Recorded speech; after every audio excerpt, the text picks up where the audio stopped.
Hey, thanks for coming back to the channel. Um, I wasn't sure if I was going to even do this video today. Today is March 29th, 2025, and it's National Vietnam War Veterans Day. Um, I thought about doing this. I've been thinking about it, over the night and this morning. Um, the sentiment that I want to convey is for all warfighters who have been downrange, not just us in the ever dwindling population of Vietnam combat veterans. And I say that because I'm a Vietnam combat veteran, not a Vietnam era veteran, and there is a distinction.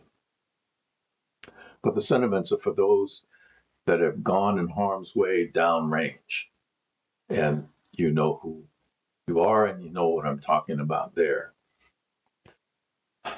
Uh, this is also a sentiment for those who have dealt with the fallen, and the wounded, and the broken.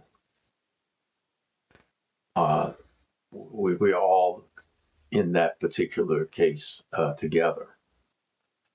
A long time ago, when my daughter was a little munchkin, and and when I tell her this, she never remembers, but she asked me a question. She said, "How come something that happened so long ago and only took up a small percentage of your total years of life, does it still affect you?"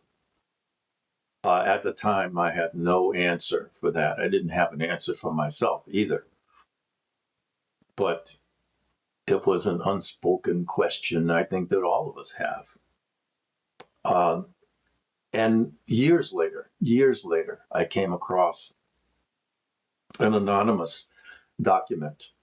While I'm going to use the term doom scrolling through Vietnam music and the music of the era, which is emblazoned in my mind, and all the other things that were going on at the time. And I came across an anonymous document that really resonated with me. And it's entitled, "I Now Know Why." And I will add some of my own thinking to this. So I now know why men and women who have been to war yearn to reunite. It's true. It's like this thing in the back of your head, right?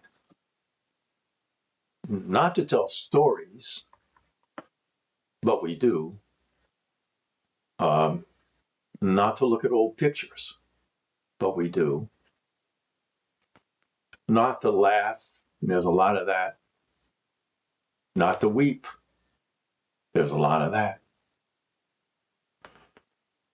Comrades gather because we long to be with those who once acted in our best interest.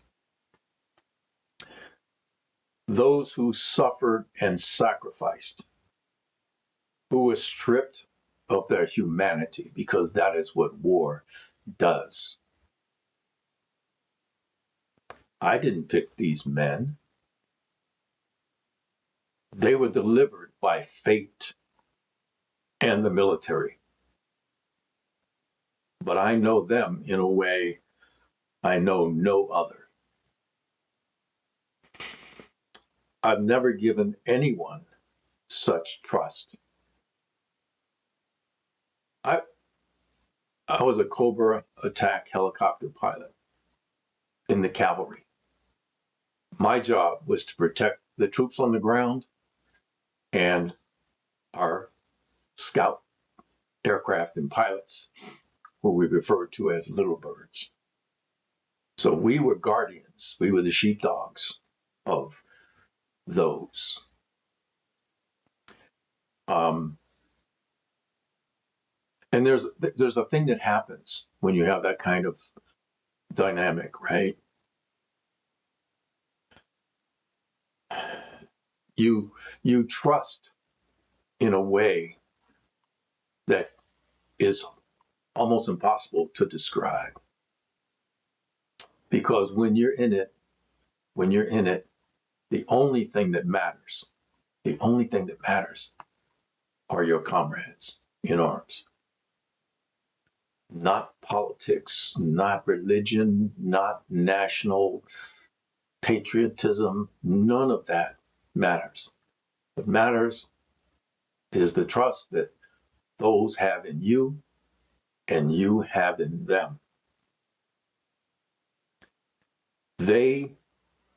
We are willing to guard something more precious than our life, my life, more precious than that. What is that?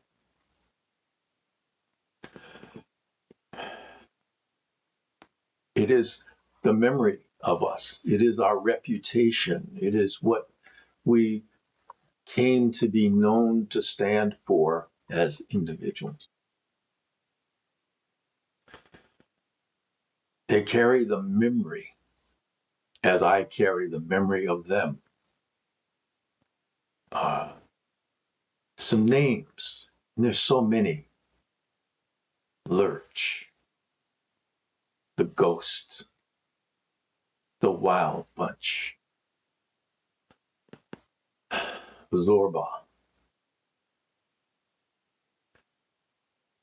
Uncle Herman, and there's so many more.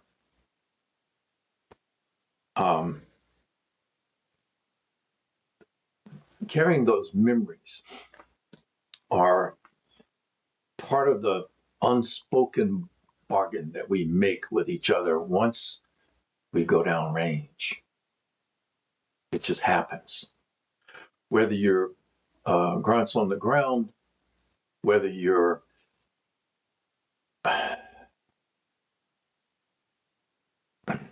the slick pilots,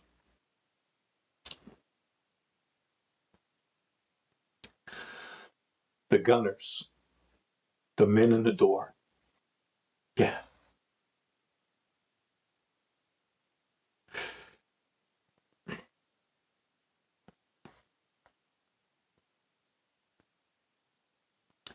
As long as I have memory, I think of them all every day, every day, every day. I'm sure that when I leave this world, and I will soon, I'm knocking on that door, you know. It's been a long time on this rock. My last thoughts will be of my family and my comrades in arms. Such good men. Such good men. And I look forward to seeing you all. See you on the other side.